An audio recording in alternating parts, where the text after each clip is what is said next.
Bon temps des carêmes à tous les chrétiens qui sont fidèles à nous suivre dans ces plateformes Sœur Aimée Moussenga TV. Bonjour à tout le monde, merci de votre fidélité. Après un temps, bien sûr, je me suis un peu libérée de quelque chose qui me prenait beaucoup de temps. Voici, je suis là, je vais essayer d'être un peu fidèle à vous donner quelques informations de l'Église.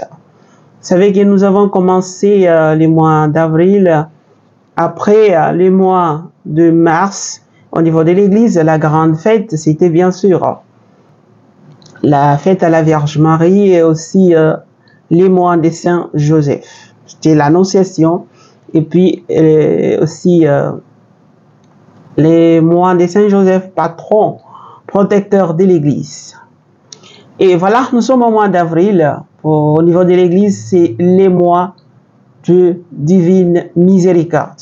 Parce que bientôt nous aurons la fête. Un jour, je viendrai vous parler des œuvres de miséricorde. Les œuvres corporelles et spirituelles. Mais on en parlera prochainement, puisque nous allons essayer un peu d'en parler. Et nous parlerons aussi un peu plus tard, les gens qui m'ont demandé de parler du sens de la croix dans notre vie comme chrétiens.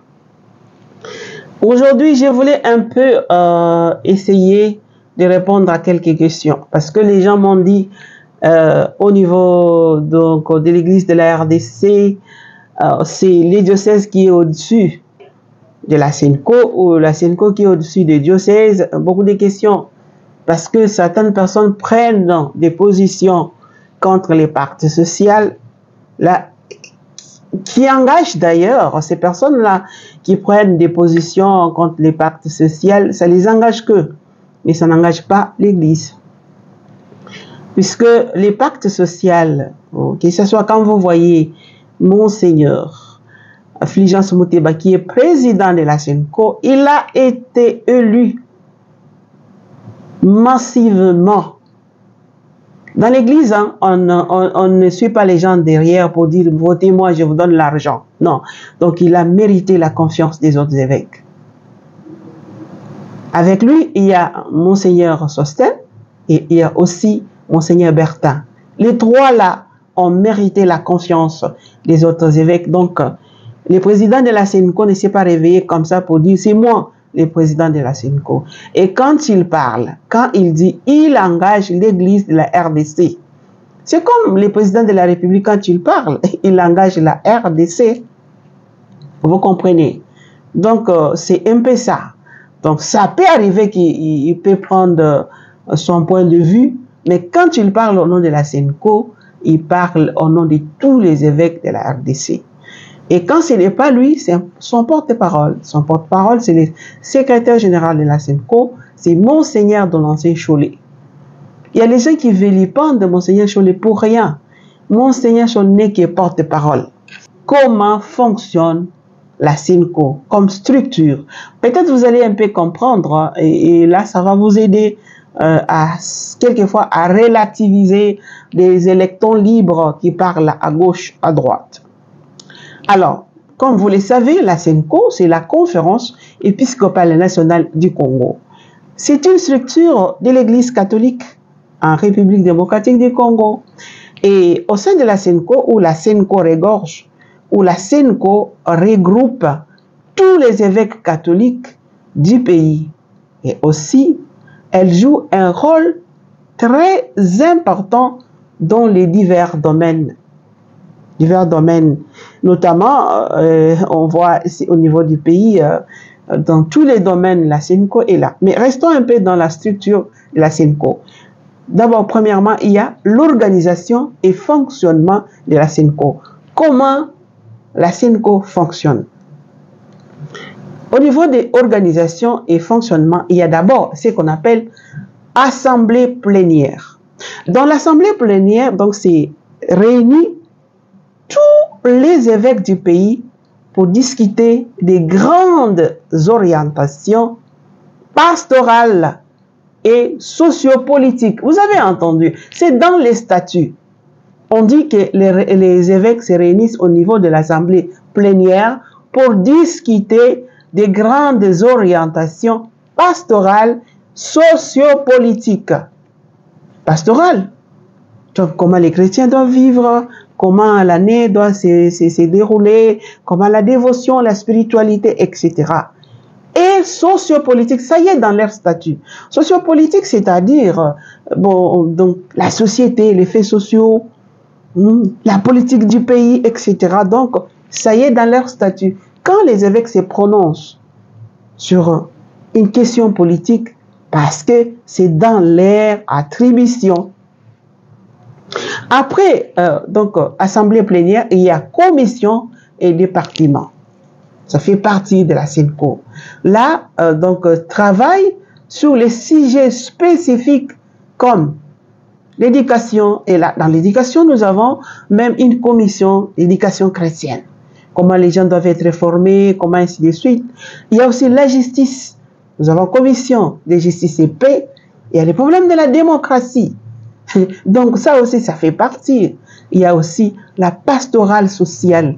Comment accompagner les Congolais dans ce qu'ils ont, dans ce qu'ils vivent, de bien ou de maux. Comment les accompagner. Ça y est là dans leur statut.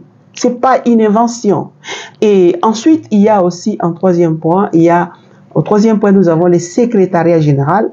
C'est les secrétariats généraux qui coordonnent des activités au quotidien.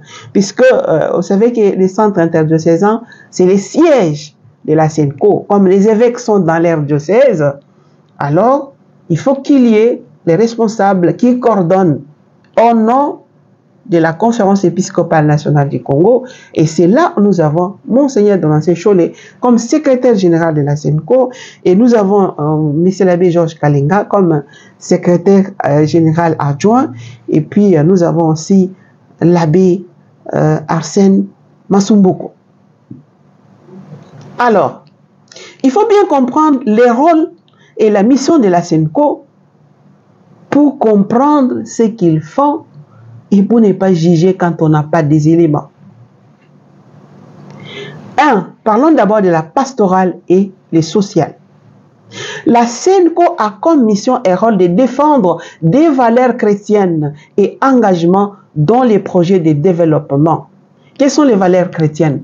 Valeurs chrétiennes, il y a la justice, il y a la lutte contre la corruption, il y a l'équité, il y a l'amour, il y a la fraternité, il y a le vivre ensemble, il y a la paix. Tout ce sont des valeurs. Alors là, il y a les injustices.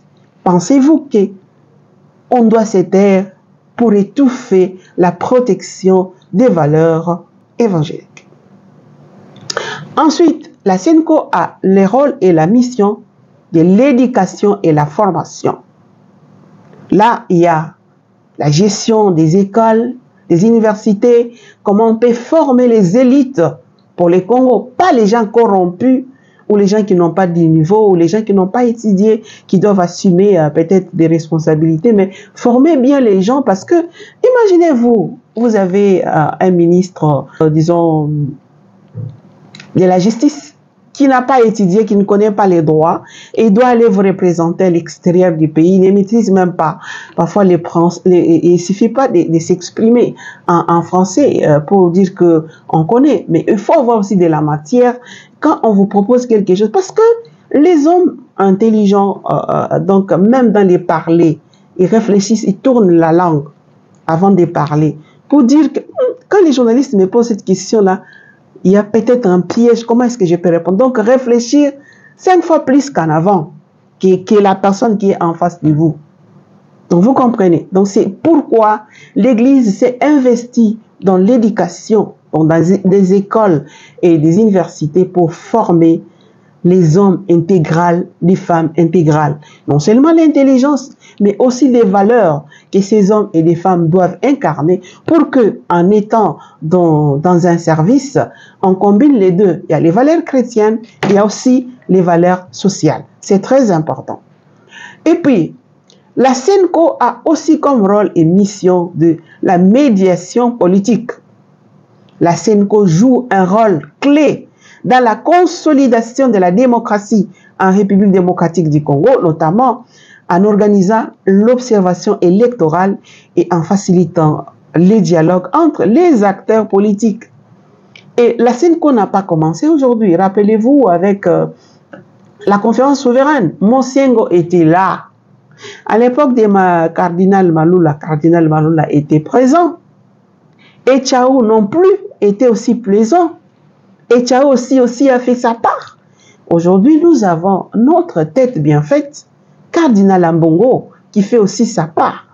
Nous avons les évêques qui sont vraiment des personnes formées spirituellement, moralement, intellectuellement. Le président de la SENCO, Monseigneur Fulgence Mouteba.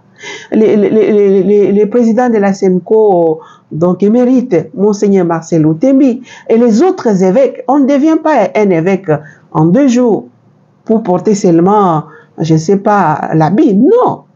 Ils suivent des étapes pour y arriver. Même un seul prêtre, un simple prêtre, la même chose. Il y a aussi, la SENCO a comme rôle et mission d'instaurer la justice et la paix. C'est-à-dire de lutter contre la corruption, la mauvaise gouvernance et les violations des droits humains. Puisque les Congolais qui sont des citoyens, qui sont aussi sur la charge de l'Église. Parce que ce sont des chrétiens qui viennent à l'Église. Ce sont des chrétiens qui viennent se confesser. Ce sont des chrétiens qui vont demander des conseils aux prêtres, aux évêques. Ma famille, ceci, cela, etc. Donc, ça les touche en quelque sorte. Et par surcroît, puisqu'ils sont Congolais. Donc, tout ce qui est problème du Congo, ça les intéresse aussi. Puisqu'ils sont fils du pays. Ils ne sont pas des étrangers. Non. D'ailleurs, le pape François avait même exprimé son soutien et son encouragement à la conférence épiscopale nationale du Congo, et c'était lors de sa visite en République démocratique du Congo en 2023. C'était le 3 février, si je ne m'abuse pas, le 3 février, il avait rencontré les évêques ici à Kinshasa, et le pape avait salué leur courage et leur engagement pastoral. Il les avait exhortés à persévérer dans leur mission malgré les défis et en mettant l'accent sur l'importance de la proximité avec le peuple.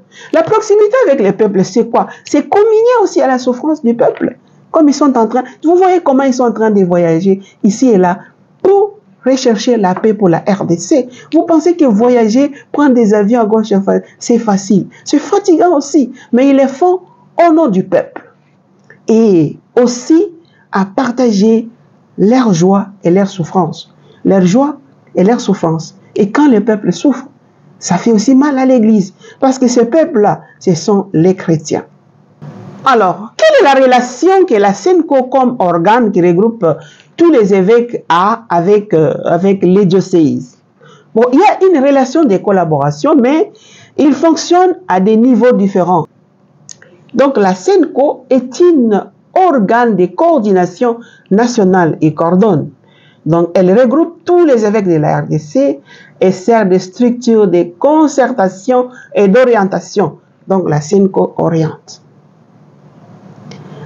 Elle n'a pas l'autorité directe sur les diocèses spécifiques, car chaque évêque dirige son diocèse de manière autonome, sous l'autorité du pape. Elle intervient, la SENCO, sur des questions nationales comme la gouvernance, la justice sociale et l'organisation de l'Église au niveau du pays.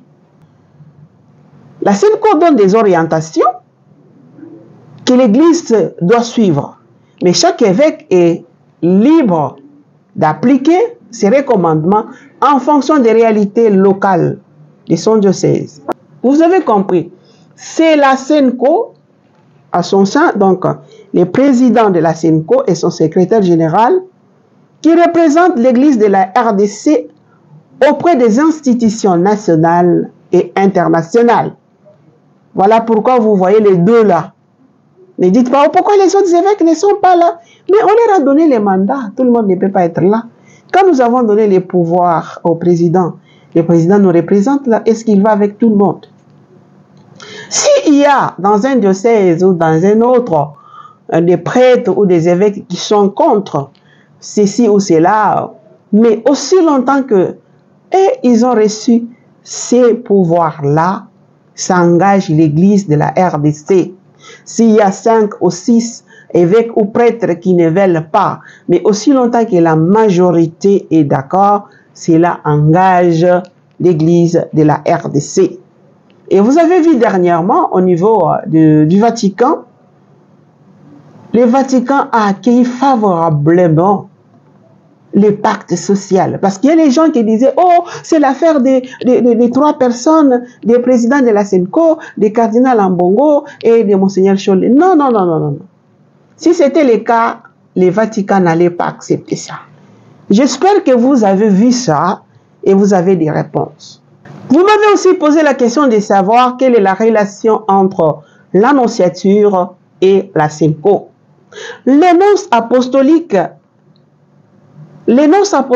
est un ambassadeur du Vatican et chargé des relations diplomatiques entre les Saint-Sièges et l'État congolais.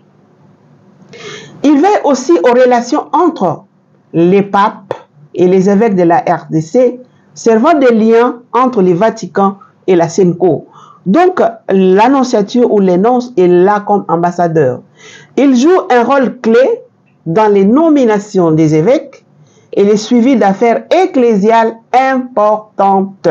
Mais pour ce qui concerne la relation, l'annonciature a rôle de transmettre les directives et les messages du pape à la SENCO. Ce n'est pas que c'est l'annonciature qui dicte à la SENCO ce qu'il doit faire. Non, non. L'Église catholique au Congo est autonome, mais il travaille en collaboration avec l'annonciature. Et ce que le pape peut envoyer comme directive au niveau de l'Église universelle, ça revient à son ambassadeur qui est l'énonce apostolique et l'énonce transmis à la SENCO.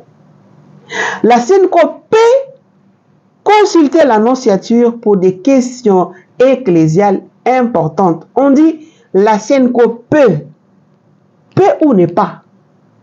La SENCO peut consulter l'annonciature pour des questions ecclésiales importantes. Elle n'est pas obligée, mais elle peut. Ensemble, donc, entre la SENCO et l'annonciature, elles peuvent collaborer sur les sujets touchant à la mission de l'Église en RDC, comme la paix, la justice et les relations avec l'État. Ils peuvent travailler ensemble. Toutefois, la SENCO reste une structure autonome pour la gestion des affaires locales de l'Église, tandis que l'annonciature représente les Saint-Sièges. Je pense que j'ai répondu. En résumé, la SENCO est une structure nationale des évêques, tandis que l'annonciature est une représentation diplomatique du Vatican, mais elle travaille dans la complémentarité, mais leurs rôles sont distincts. Chacun joue son rôle. Je pense que j'ai répondu à la question. Au sujet du pacte social, soyez calme. Parce que jusque-là, c'était d'abord la sensibilisation des acteurs politiques à l'interne, à l'externe. Donc, c'est un peu ça. Et puis, quand ils vont finir cette phase, ils viendront pour nous expliquer c'est quoi les pactes sociaux. Donc, vous allez comprendre. Ne suivez pas les gens qui vous racontent n'importe quoi dans les réseaux sociaux, qui inventent. Non. Et d'ailleurs, c'est l'affaire des Congolais. Et c'est nous tous, nous allons participer à ces pactes-là, à donner la matière d'une manière ou d'une autre. Donc, restez tranquille. Si vous voyez que ce soit un homme d'église qui saute à gauche, à droite pour vilipender les pactes sociaux, restez tranquille, le moment viendra, on vous expliquera qu'est-ce que les pactes sociaux et vous serez libre d'adhérer ou non. Aussi longtemps qu'on ne vous a pas encore expliqué, alors il ne faut pas suivre ce que les gens racontent ici et là, qui ne maîtrisent même pas. Vous avez l'essentiel et posez-moi toutes les questions que vous avez besoin, j'y répondrai par rapport à notre église. Où vous avez besoin d'un message des évêques, etc. Vous posez la question et moi, je viendrai répondre. Peut-être que votre question pourra aussi donc édifier les autres. Avant de conclure, je voulais remercier mon frère qui est aux États-Unis. Il y a un frère, j'ai dit un Congolais qui vit là-bas, qui nous suit aussi, qui suit nos émissions, qui nous a envoyé 100 $ hier. Nous avons retiré ça aujourd'hui. Il dit pour soutenir notre émission. Notre émission, comme je disais toujours, nous voulons arriver au point où on vous donne la parole des lois. On appelle un prêtre, il vient, vous lui posez des questions. Malheureusement, les moyens ne nous permettent pas d'y arriver. Et il nous faut au moins, si je peux le dire, vous avez beaucoup d'argent, 5 000 $, c'est quoi pour certaines personnes? Jusque-là, nous étions dans 850 $. On nous a envoyé 100 $ par mon frère qui est aux États-Unis. Je lui remercie. Alors, nous sommes arrivés donc dans 950 $ et nous gardons cet argent. Si vous voulez prochainement, je viendrai vous montrer ça. Je garde ça jusqu'à quand on va arriver pour arriver à faire quelque chose de bon. Il y a les gens qui ont promis pour Action des Carême, ils peuvent soutenir. Moi, je me suis toujours dit, bon, je ne sais pas, allez-y voir dans les réseaux sociaux ici et là, on finance les gens. Dans les réseaux sociaux ici et là, on finance les gens qui injurient, les gens qui... Mais pour l'église, pour quelque chose qu'on vous donne des informations viables même, les gens sont fermés.